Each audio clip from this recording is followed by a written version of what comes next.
दोस्तों, आज के हमारे इस वीडियो में हम आपके लिए संतोषी माता के व्रत की दूसरी कहानी लेकर आए हैं। एक समय की बात है, किसी नगर में एक राजा और रानी थे। उनके दो बेटियां थीं। राजा ने अपनी दोनों बेटियों को तैराकी, तीरंदाजी, घुड़सवारी आदि सभी प्रकार की शिक्षा दी थी। साथ ही रानी ने बेटियों को घर की जिम्मेदारियां भी अच्छे से सिखाई थी। बड़ी बेटी चंपा और छोटी बेटी रूपमती थी। चंपा थोड़ी सांवली थी, जबकि रूपमती नाम के समान रूपवान थी। रानी माँ हर शुक्रवार को पूरी विधि विधान से व्रत करती थी। उनके महल में एक धाइमा रहती थी, जो अपनी भतीजी से राजा की शादी करवाना चाहती थी। लेकिन राजा ने अपनी पसंद की राजकुमारी से शादी करी थी, इसलिए वो रानी माँ से चिढ़ती थी और हर समय सबके रानी माँ के खिलाफ कान भरती रहती थी। चंपा कभी किसी की बातों में नहीं आती थी, पर रूपमती कई बार धाइमा की बातों में आकर अपनी माँ से लड़ने लगती थी। एक बार एक राजकुमार का रिश्ता चंपा के लिए आया। राजा ने धूमधाम से चंपा की शादी कर दी और उस राजकुमार को घर जवाई बनाकर रख लिया। शादी के बाद रानी माँ ने चंपा को भी शुक्रवार को संतोषी माता का व्रत करवा दिया। अब हर शुक्रवार दोनों माँ बेटी व्रत करने लगी। संतोषी माता की कृपा से चंपा गर्भवती हो गई। राजमहल में चारों तरफ खुशियां ही खुशियां छा गईं। एक दिन रानी माँ और चंपा का शुक्रवार का व्रत था। तब राजा और उनके जवाई सिपाहियों के साथ शिकार को गए हुए थे। तब धाइमा ने एक चाल चली और रानी माँ के खाने में खटाई मिला दी और अनजाने में रानी माँ और चंपा ने वो खटाई वाला खाना खा लिया, जिससे संतोषी माता रुष्ट हो गई।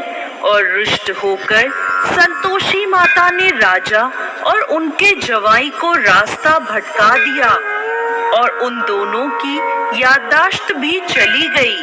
वो दोनों सिपाहियों से अलग हो गए और इधर उधर भटकने लगे।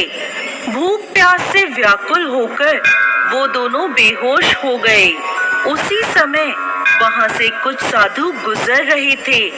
उन्हें बेहोश देख वो उन दोनों को अपने साथ अपने आश्रम में ले गए। सिपाहियों ने उन दोनों को खूब ढूंढा, पर वो दोनों नहीं मिले। तब सिपाही वापस महल आए और रानी माँ को सारी बात बताई।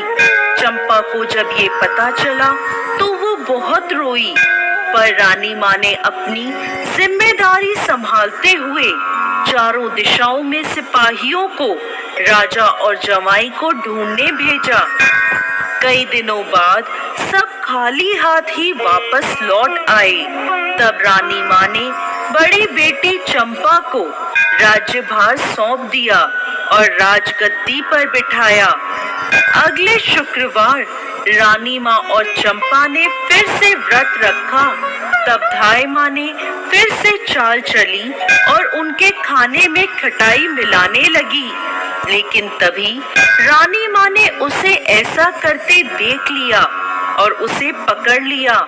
पूछने पर धाइमा ने सारी बात बता दी कि उसने पहले भी खाने में खटाई मिलाई है। तब रानी माँ ने उसे कारागृह में डलवा दिया। अब रानी माँ और चंपा ने संतोषी माता से प्रार्थना करी, हे माँ संतोषी, आप हम सबकी माता हैं और हम आपके बच्चे हैं। हमारी भूल माफ करें माँ संतोषी और हमारे पति को वापस लाएं। तब उसी रात्रि को संतोषी माता राजा के स्वप्न में आई और बोली, अरे राजा, उठ और अपने राज्य वापस जा। तेरा जवाई और तू मेरे प्रकोप को झेल रहे थे। अब तू अपने राज्य जा और मेरा एक मंदिर बनवा। दूसरे दिन राजा और उसका जवाई सभी साधु संतों का शुक्रिया करते हैं और उन्हें प्रणाम कर अपने राज्य की ओर लौट जाते हैं और पूरे राज्य को संतोषी माता की महिमा बताते हुए संतोषी माता का एक भव्य मंदिर बनवाया। रानी माँ ने चंपा के साथ धूमधाम से शुक्रवार के व्रत का उद्यापन करा। चंपा को एक बहुत सुंदर पुत्र प्राप्त हुआ और महल में वापस खुशियां ही खुशियां छा गईं। हे संतोषी माता, जैसे आप रानी माँ और चंपा पर प्रसन्न हुई, वैसे ही इस कहानी को कहते, सुनते और हुंकार भरते सब पर कृपा करना। जय संतोषी माता।